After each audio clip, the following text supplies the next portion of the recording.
Welcome to the Fix Your Sciatica podcast, where we meet with experts and clients and discuss how to manage your sciatica and low back pain without the use of medications or surgery. I'm your host, Dr. Ashley Mack, and I'm a physical therapist as well as the founder of ifixyoursciatica.com, a go-to resource for pain management. If you had a previous pain, whether it be knee pain, neck pain, or specifically for this channel, sciatica pain, there is a high likelihood that you'll have a flare-up in the future. Now, that's the unfortunate reality, but the moment that we accept this fact, the closer we get to being free of pain. So today, I'm actually going to share with you the necessary steps on managing a sciatica pain flare-up. Now, my job as a physical therapist and pain management consultant is to make the job obsolete. There are three major priorities that I accomplish with my clients, and that includes reducing the pain, preventing flare-ups, and providing strategies to managing those flare-ups when they occur.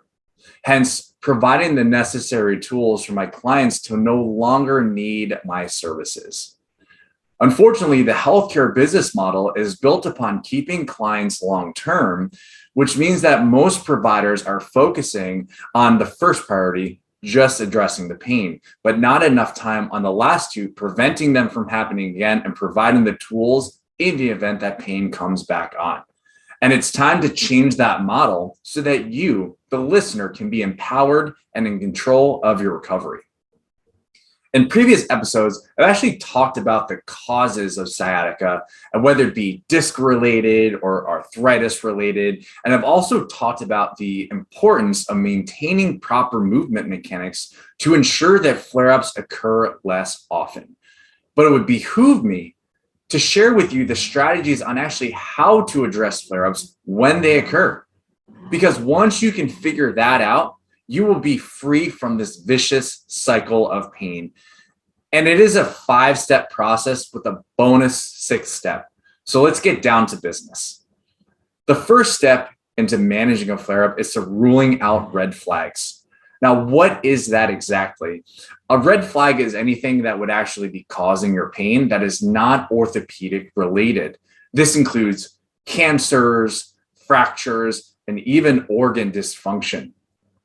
Now, did you know that a condition like diabetes can actually affect nerve function? Diabetic neuropathy affects the peripheral nerves, and it itself can present as pain, burning, a lack of sensation, and just poor function in general. So how can you rule out red flags?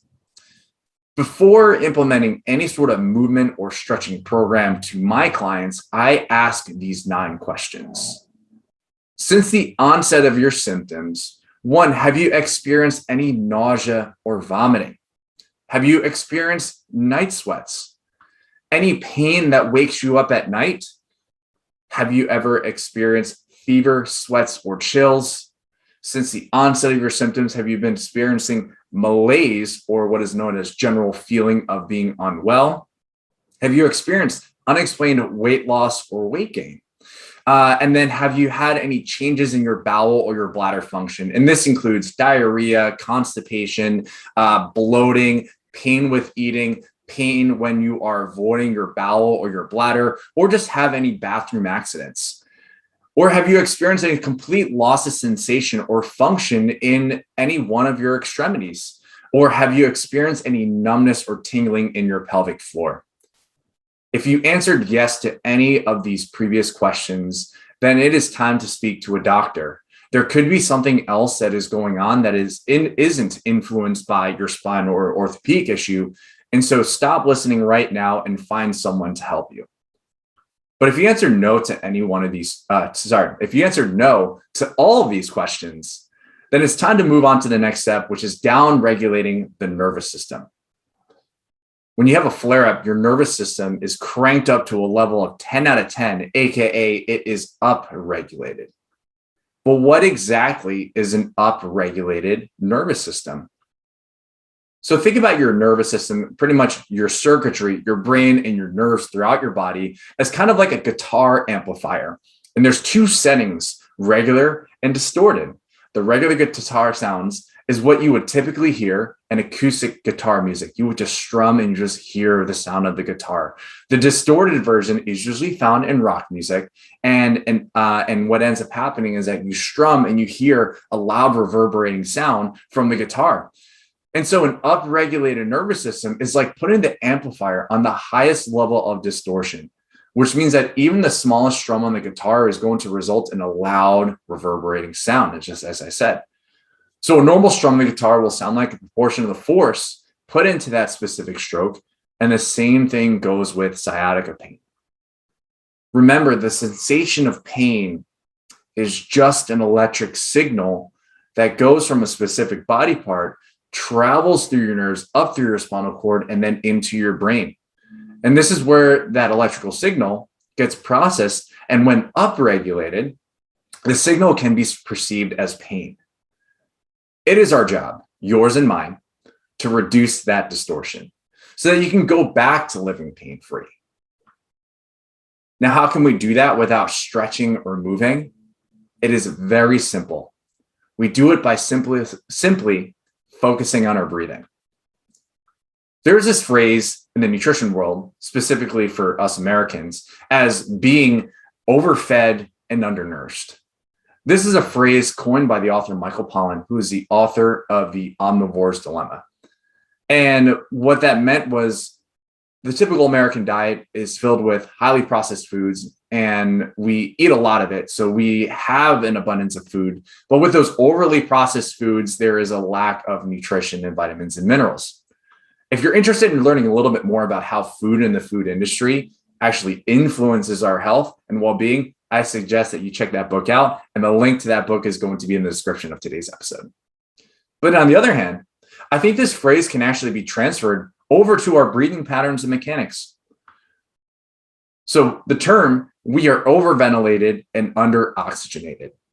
So hear me out. This means that we have no problem as Americans of being able to get the right amount of air into our lungs. In fact, most fast and shallow breathing results in a lot of air moving in and out of our lungs. However, the fast and shallow turnover of this air results in less oxygenation and less oxygen in our blood, an elevated heart rate, and this leads to an upregulated nervous system. And we need to slow down and be in control of our breathing. Because when you're in pain, it would be safe to assume that you're doing short, fast, and shallow breaths because of the pain that you're in. I wouldn't be surprised that your shoulders are up to your ears. And as a result, it's time to dig deeper and slower breaths. So here's what I'm going to have you do right now. Find a quiet place. And if you're listening to this episode with headphones on, then this is actually going to minimize distractions. The next step is finding a comfortable position for yourself, whether it be laying down, sitting up. And since this is a flare-up, it's not your first rodeo, and you're probably going to have to go to, and you probably have a go-to position. So assume that position right now. It's time to breathe. So over the next 5 minutes, we are going to go through a breathing exercise together. And this activity that we're about to do is called box breathing. It's a technique that was developed by the Navy SEALs to reduce stress and improve focus during the highest stress situations. For the Navy SEALs, it's when they're in a firefight. For you, it's this current instance of sciatica pain during this flare-up. The breath cycle has 4 stages. You have your inhale, the transition, the exhale, and the transition. Consider each stage as 4 sides of a box. And for this exercise, we would be spending 4 seconds in each phase of the breath. You're going to be breathing in through your nose for a 4-second hold. You're going to hold your breath for 4 seconds, and then exhaling out through your mouth under control for 4 seconds. And then you're finally holding your breath for another 4 seconds before we move on to the next cycle. All you need to do is close your eyes and listen to the sound of my voice, and we're going to go through this together. So 3, 2, 1, breathe in and hold. Breathe out and hold. Breathe in. Hold. Breathe out. Hold. Breathe in. Hold. Breathe out. Hold. Breathe in. Hold. Breathe out. Hold. Breathe in. Hold. Breathe out. Hold. Breathe in. Hold. Breathe out. Hold. Breathe in. Hold. Breathe out. Hold. Breathe in. Hold. Breathe out. Hold. Breathe in. Hold. Breathe out. Hold. Breathe in. Hold. Breathe out. Hold. Breathe in. Hold. Breathe out. Hold. Breathe in. Hold. Breathe out. Hold. Breathe in. Hold. Breathe out. Hold. Breathe in. Hold. Breathe out. Hold. Breathe in. Hold. Breathe out. Hold. Okay. Go ahead and open your eyes. Go back to breathing normally. How do you feel? Feeling calmer, more relaxed? Now your pain might not necessarily have gone completely away, but it should have decreased in intensity and you should feel a little bit calmer, a little bit more relaxed. And so now the next step, it's a perfect time to look introspectively and reflect on the current situation. You've had a flare up. The pain is the same and your body is sort of behaving in the same way. If this is the situation, then the good news is that the stretches used to reduce your pain from the last time you were in pain should be helpful again. So go back into your Rolodex of exercises and stretches, or if you have a list of exercises from the last bout of pain, even better. And slowly try those movements again. Do one exercise at a time and ask yourself, do I feel better, worse, or the same?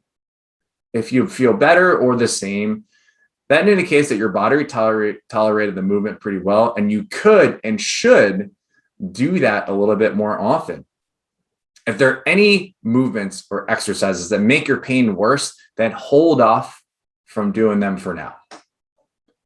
Now, if your pain spontaneously resolved without doing any exercises or stretching in the past, then simply breathing and time could help. But I don't know about you, I'm an impatient person, and it's not worth my time and energy to just bear through the pain. So I would recommend asking for help at this point if you don't have a plan, because who's got that time to wait? And then next up, it's time to reflect on the journey of how you got to this most recent flare up. No event or task is too trivial. In fact, if you can make a log of what you did within the 48 hours of the flare up, even better. What did you do? Was there anything different? How were your positions? So if you can recall a specific incident that could have brought on your pain, the great news is that you have a much more clear idea on how to make it so that you don't ever experience a flare up again. You can either avoid doing that activity altogether, which could technically be next to impossible because we're moving human beings, or modify your positions to do the same activity but minimize the risk of flaring yourself up. However, if you're unable to identify a specific incident, that's totally okay as well. You're going to take this moment to be aware of how you're moving so that you can avoid having another flare up. And in fact, most clients I see, the pain is caused by an unknown element or unknown event. There probably was too much bending or twisting at the spine to begin with that the body does not prefer. Not to say that bending, lifting, or twisting is bad for you, but it is important that we have some sort of spinal stability to prevent future flare-ups.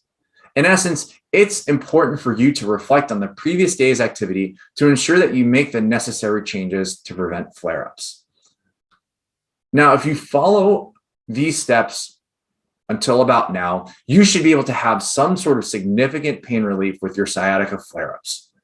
So keep up with that with what makes you feel better, and modify or eliminate the motions that actually make you feel worse. And the next step, step number 5, is going back to living your life. Increase your awareness of your posture and how you move throughout the day. This is especially important when you exercise.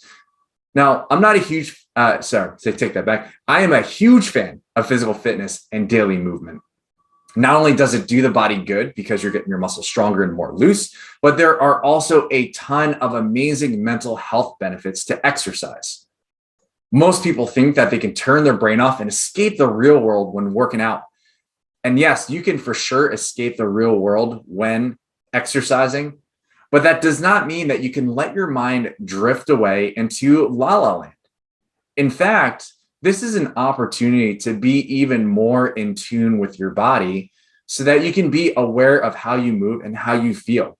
And consider it kind of like a moving meditation. What are you feeling? How can you make the changes to your position so that you can be stronger, move faster, and not have any pain? Those are the questions that I challenge you to ask yourself when you get back into your life and exercise. So there you have it. A 5-step plan to manage flare-ups. The first step is to rule out red flags. The next is to downregulate the nervous system. Step number 3 is to find the positions that make you feel the greatest, then reflect on what could have caused this pain, and then finally go back to living your life. Now, I did say that there was a bonus step, and this bonus step can actually be put in any part of the process, and that is asking for help. Now, I truly believe that humans do not deserve to live in pain, and especially not live in pain by themselves. So reach out to a friend, a healthcare provider, or reach out to me for help. I got into this business to help people, and that's a huge reason as to why I have this podcast. And if you want help, but don't necessarily have the time to speak to a professional due to your crazy busy schedule, then check out our Sciatica protocol. This is a program that actually helps provide customized stretches and exercises for you, focus on your pain relief, all delivered directly through your phone. You don't need to download any special apps. And at $24.99 a week, you're actually only going to pay a fraction of what it would take to see a medical professional. Check out the Sciatica protocol on our website at ifixyoursciatica.com.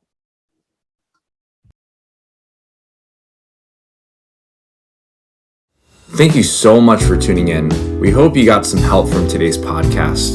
And for more info, check us out at ifixyoursciatica.com. Have a fantastic and pain-free day. No patient-therapist relationship is formed by listening to this podcast. We are not providing medical advice, and all information should be confirmed by a medical provider.